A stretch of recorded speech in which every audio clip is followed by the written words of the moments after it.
Çarpı gözüm var dedim. Sakın al.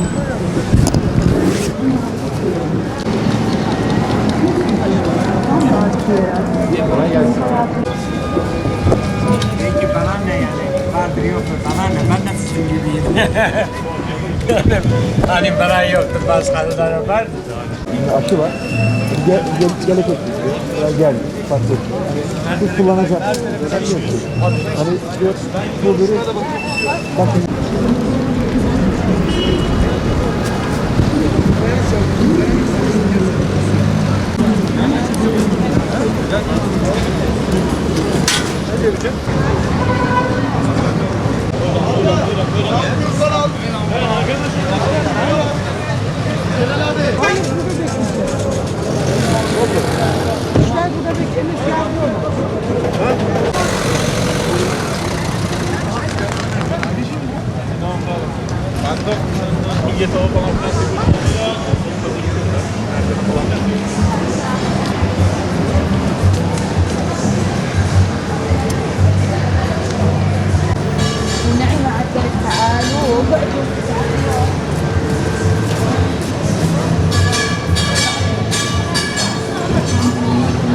Çin artık dünyada söz sahibi oldu ticari anlamda.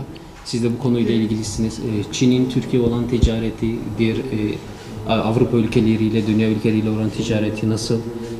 Yani dünya bir anlamda Çin'e mi dönüyor? Şu an güncel durumda neler var? Neler söylemek istersiniz? Evet, Çin uzun yıllardır aslında hedeflediği bir şey var. O da dünyanın küresel ekonomik liderliği. Bu alanlarda bir çalışmalar yapıyor. Uzun süredir planladığı bir takım çalışmalar var. Bunları yavaş yavaş harekete geçirdi.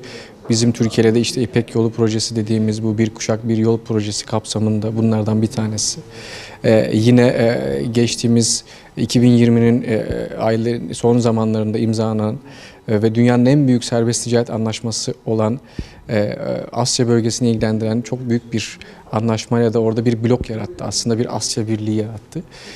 Bunların hepsinin emaresi aslında yavaş yavaş Çin'in ve Asya'nın tabii ki bölgenin önümüzdeki yıllarda, önümüzdeki gelecekte çok daha aktif, çok daha artık sözünden kendisinden söz ettirecek bir pozisyona geliyor. Zaten öngörülere baktığımız zaman Çin'le ilgili özellikle herkes öngörülerini revize etti. En son İngiltere'de çok bilinen bir araştırma kuruluşu 2028'e revize etti. 2028'de dünyanın ekonomik liderinin Çin olacağını şu an açıkladı. Dünya Bankası'nın bununla ilgili açıklamaları var. Yine 2028-2030 yılları arasında dünyanın ekonomik liderliğinin artık Amerika'dan Çin'e geçeceği yönünde. Dolayısıyla Çin yavaş yavaş değil, hızlı hızlı geliyor. Koşarak geliyor. Ve bunun da emarelerini hep her adımda görüyoruz. 2020 aslında Çin'in yılı oldu. Yani 2020'den en başarılı çıkan ülke Çin oldu. 4.9 bir büyümeyle kapattı yıl sonunu. Ve büyük bir pozitif büyümeyle kapattı. Kimsenin öngörmediği, kimsenin beklemediği, herkesin ilk vakayı biliyorsunuz pandemide Çin açıkladı. Herkes Çin'in artık ekonomisini yavaş yavaş aşağı doğru kayacağı yönünde bir takım çalışmalar olduğunu, işte Amerika'nın bunu Çin'i engellemek ve durdurmak için yaptığı falan o zaman bir takım senaryolar da çıkmıştı. Ama hiç öyle oldu, öyle denildiği gibi olmadı. Netice itibariyle Çin bu pandemiden dünya lideri olarak çıktı. Büyüme anlamında söylüyorum. Ekonomik büyüme anlamında söylüyorum. 2020 yılında sadece pandemi döneminde 1,5 trilyon dolarlık üretim yaptı Çin. Yani durmadı Çin. Çünkü biz yıl 2021 yeni yıla girdik. Hala kısıtlamalarımız devam ediyor. Hala vaka sayılarımız çok yüksek. Ama Çin'de Haziran'da bu defteri kapattı. Haziran'dan bu yana herhangi bir ölüm vakası, herhangi bir büyük bir vaka görülmüyor. Yani en son bu geçtiğimiz hafta 20'lerdeydi. Yani 20-30 arasında bir vaka açıklanıyor. Bu vakalar da yurt dışından gelen vatandaşlarda görülen vakalar. Yani çok sert tedbirleri olduğu için çok hızlı bir kontrole aldı eli. Çok sert kontroller alıyor. Yani bizdeki gibi böyle yumuşak değil, çok sert. Özellikle mesela şu anda en son çıkarttığı bir mevzuat bir yasayla şu an Çin'e girmek istediğiniz zaman 21 gün sizi karantinaya alıyor. 21 gün sizi karantinada tutuyor. Ve bunun neticesinde eğer sizin hala negatif çıkıyorsa sonuçlarınız, PCR testleriniz ondan sonra sizi halkın içerisinde dolaşmanıza izin veriyor. Bu kadar sert tedbirler neticesinde başarı getiriyor. Avrupa, Batı bunları uygulayamadı. Bizler de yapamadık. Bir de Çin antrenmanlı. Daha önce SARS virüsünden de antrenmanlı. Biliyor nasıl kontrol edileceğini. Halk da birazcık bilinçli ve yönetimin dediklerine uyuyor. Kulak ardı etmiyor bizler gibi. Ve takip ediyor yönetimin söylediklerini ve bunlar sonucu itibariyle hızlı bir kontrol getirdi yani. 2021 yılı Çin'in büyüme beklentisi Dünya Bankası'nın açıkladığı 8,5. 2021 yılı. Yine dünyayı zirveyle tamamlayacak tahmin ediliyor Çin'in. Neden böyle bir tahmin yapılıyor? Çünkü şu an işte Avrupa, Batı, biz, Amerika buralardaki herkes şu anda hala kısıtlamalarla boğuşuyoruz. Ya bir an evvel şu kısıtlamalar bitsin de hayata dönelim diyoruz. Kısıtlamalar biter bitmez tüketime başlayacağız. Tükettiğimiz malların birçoğu da Çin'den gelecek. Dolayısıyla Çin buna hazırlanıyor şu anda. Büyüme öngörüleri de bundan dolayı. Yani biliyorsunuz dünyanın fabrikası birçok ürün mamul burada üretiliyor. Birçok ham madde oradan geliyor her şeyden önce. Dolayısıyla Çin bu aşıların da devreye girmesiyle hızlı bir şekilde 2021 yılın içerisinde bir tamamlanırsa pandemi, kontrol altına alırsa Çin için daha pozitif bir büyüme olacak bu yani. Dünya yüzünü Asya'ya dönüyor. Biz hep bunu söylüyoruz. Bunun en büyük emarelerinden bir tanesi de 2020'nin son günlerinde Avrupa Birliği ile Çin arasında 2014 yılından beri devam eden bir anlaşmanın imzaları, mutabakatları imzalandı. Yani bazı prensiplerde anlaşıldı. Avrupa Birliği de artık yönünü Asya'ya döndü.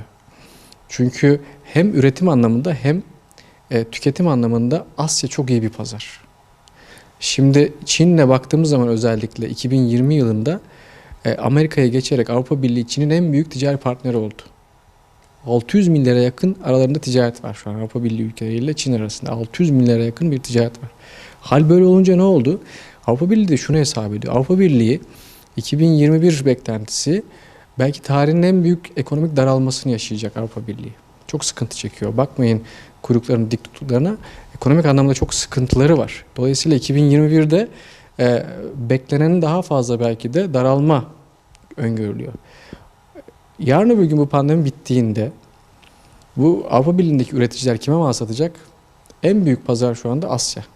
Çin pazarı, Asya pazarı. Çok büyük pazar buralar.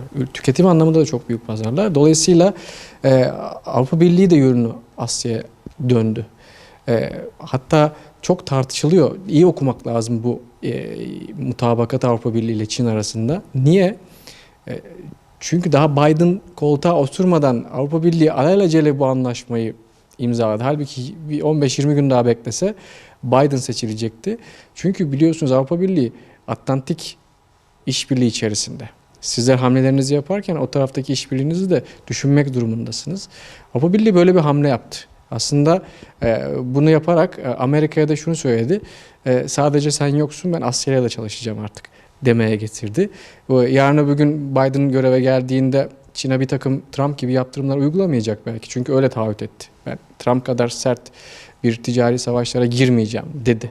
Bu minvalde konuşmaları var ama ne olacağı belli olmaz ama öyle bir şeye kalkışsa bile elindeki kozlar tükeniyor. Çünkü artık Çin yavaş yavaş step step bütün dünyayla diplomatik açıdan, ticari açıdan, ekonomik ve politik açıdan iyi yönetiyor dünyayı şu anda. Bizim Çin'le ticari münasebetlerimiz tabii ki var ama çok büyük bir cari açığımız var. Yani ticari açığımız var Çin'e karşı. Yani 23 milyar dolarlık bir ticaretimiz varsa bunun 21 milyar dolarını biz ürün alıyoruz. 2 milyar dolarını da ürün satıyoruz. Bu 2 milyar doların da kendi ürettiğimiz ürünler değil çoğu. Yani maden satıyoruz, cevher satıyoruz. Yani böyle doğadan bulduğumuz yani aslında Anadolu'nun topraklarının zenginliğinden kaynaklı ürünleri satıyoruz. Ne yazık ki hala biz Asya pazarına çok ısınamadık. İşte bu takım programlarla, bir takım böyle medya kanallarıyla anlatmaya çalışıyoruz. Asya pazarı çok büyük çünkü. Biz bir takım anlaşmalar yapılıyor. En son işte kiraz anlaşmaları yapıldı Çin'le. Süt ve süt ürün grupları ile ilgili anlaşmalar yapıldı. Kanatlı sektörüyle ilgili anlaşmalar yapıldı. Eyvallah bunlar yapıldı ama önemli olan buradan oraya o ürünleri gönderebilmek. Yoksa biz sadece kirazla, tüm Türkiye'deki kirazları toplayıp göndersek Çin'in talebine yetmiyor. Yetmiyor yani. Bu kadar büyük bir talep var. Yani 1,4 milyar nüfustan bahsediyoruz. Ve bunların 500 milyon nüfusu tüketime dayalı nüfus. Yani parası var ve harcayan ve fiyatına bakmayan ve alan özellikle ithal ürünlere çok ihtimam gösteren ve alan kitle var orada. Yani dolayısıyla bu kadar büyük bir nüfus, bu kadar büyük bir pazarı başka yerde bulamazsınız. Dediğim gibi yaklaşık bir 20 milyar doların üzerinde ticari açığımız var. Bu açığı kapatmamız için de bizim çalışmamız lazım. Nasıl çalışacağız? Bir şeyler üretip oraya satmamız lazım. Çin'in ucuz mal gibi bir derdi yok zaten. Bizim de ne yazık ki öyle bir derdimiz var. Ucuz mal satalım. Çünkü üreticilerimiz hep şunu söylüyor. Ya biz Çin'e nasıl mal satacağız? Zaten her şey Çin'den geliyor falan. Hayır, öyle değil. Çin sattığı kadar da alan bir ülke. 2 trilyon, 2,5 trilyon üzerinde mal ihraç ediyor. Dünyanın en büyük ihracatçısı ama 2,1 trilyon dolarlık da mal alıyor. Sattığı kadar da alan bir ülke. Biz hep madalyonun bir tarafına bakıyoruz. Çin her şeyi üretiyor, bizden bir şey almaz. Alıyor. Yani 2 trilyon doların üzerinde alımı var, ithalatı var. Dünyanın hiçbir yerinde yoktur. Çin dünyada ilk defa ithalat fuarı kurdu. Gel bana mal sat diye kendi ülkesinde fuar yaptı. Yani bunun emsali yoktur dünyada. Fuarlar mal satmak içindir. Çin mal almak için fuar yapıyor. Yani dolayısıyla orada müthiş bir talep var. Ama biz ne satabileceğiz? Biz ne yapacağız? Bir şey üretmemiz lazım. Bir şey üretip o pazarlara çok hızlı bir şekilde girmemiz lazım. Yoksa birçok ürünümüzü bizden alıp oraya satan ülkeler var. Tekstilde. Birçok ürünümüz bizim orada gittiğimiz zaman karşılaştığımız böyle büyük büyük mağazalarda çok büyük fiyatlı ürünlere bakıyorsunuz. Üzerinde Made in Turkey yazıyor. Yani marka Fransa markası, İtalya markası. Biz biraz böyle fasonculuğa evrildik. Bunu yapmamamız lazım. Yeni markalar çıkartmamız lazım. Ancak bu şekilde ticari dengeyi kurabiliriz Çin'le.